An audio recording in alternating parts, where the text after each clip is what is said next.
because I consider this the most important part of pruning your yard. So again, we're going to talk about, I like the medical grade because I do alternative medicine and stuff as well. I like medical grade. So when I go buy medical grade alcohol preps for my office, I buy them for my pruning and urban farming project as well. You can also have a bottle of vodka. I find glass is a problem.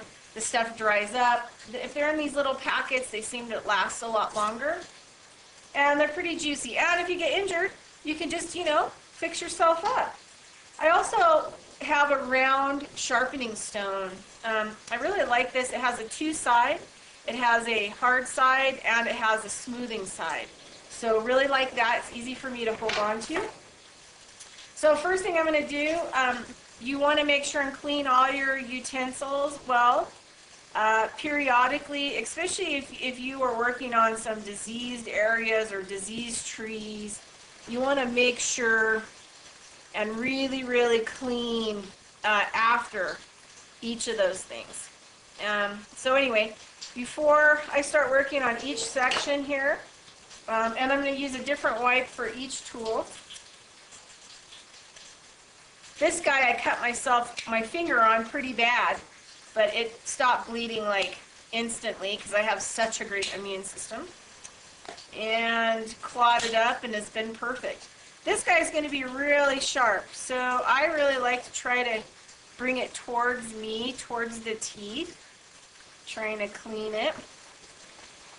Really get the alcohol in there. Be very careful. These, like I said, these guys are very, very sharp. I'm just cleaning off the bacteria, any kind of disease that might have come off another tree. Sterilizing and sanitizing, like we talked about before. These are like surgical tools, right, to the tree. And, we don't want reused surgical tools, do we? We want to have them sterilized to a certain extent. So the first thing I do, like I'm doing, is I go ahead and wipe all of my tools off really, really well. Anyone can sharpen tools. I'm not the master sharpener, but I'm getting better as I go along. It's all about learning and, taking your time. Okay, so as I'm letting these ones dry, this one I don't need to sharpen.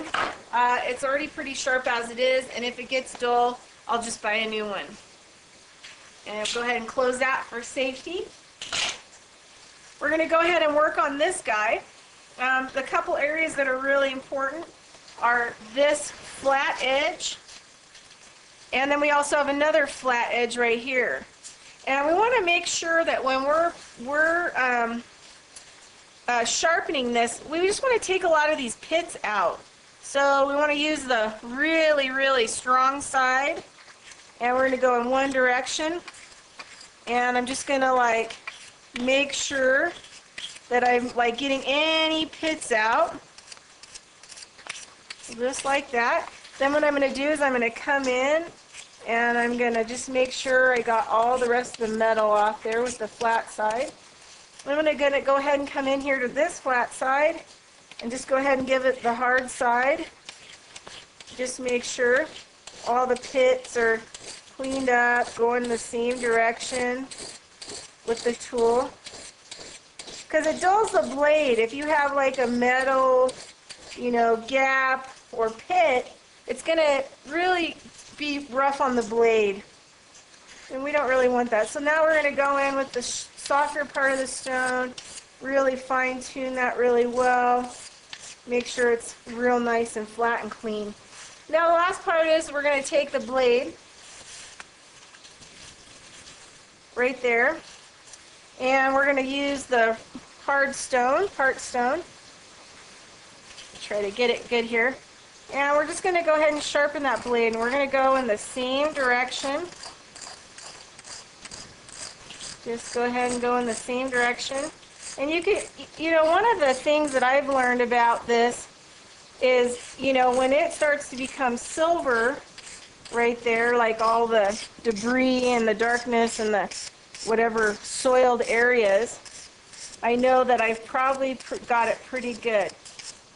Then I'm going to come in, take that soft stone side, polishing kind of a deal, and I'm going to go in one direction. And just make sure I got any pits, you know, worked out.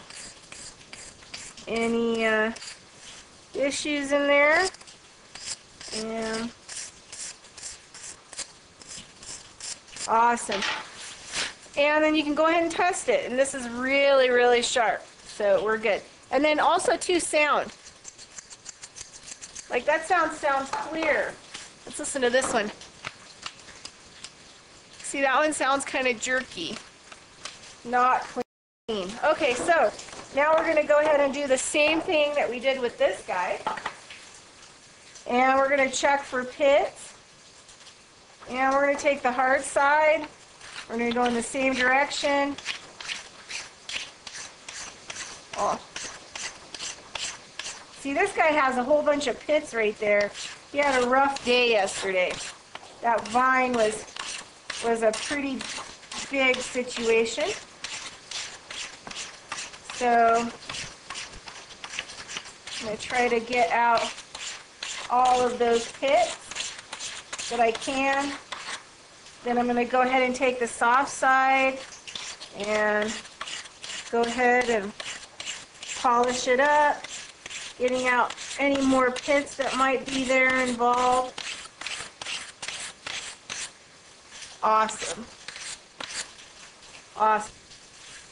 Okay, and then we're going to do this flat edge as well. So we're going to take the more abrasive, coarse side, and we're going to try to go in the same direction.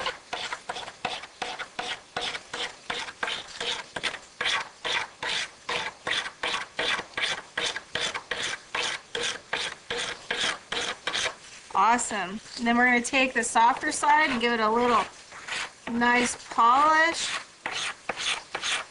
just to make sure it's not all tough and hard. Okay, then we're going to go ahead and do this blade real quick, and we're going to go in the same direction. You get a good thing here.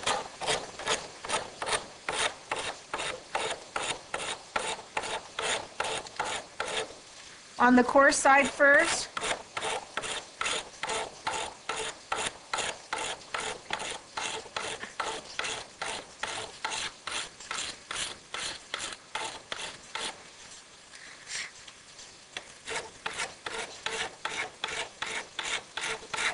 This one needs a lot of work because I really used it yesterday.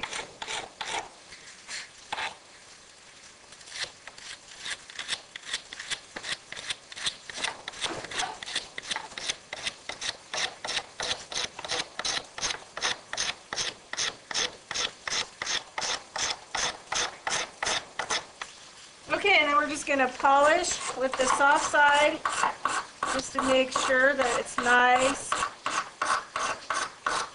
And then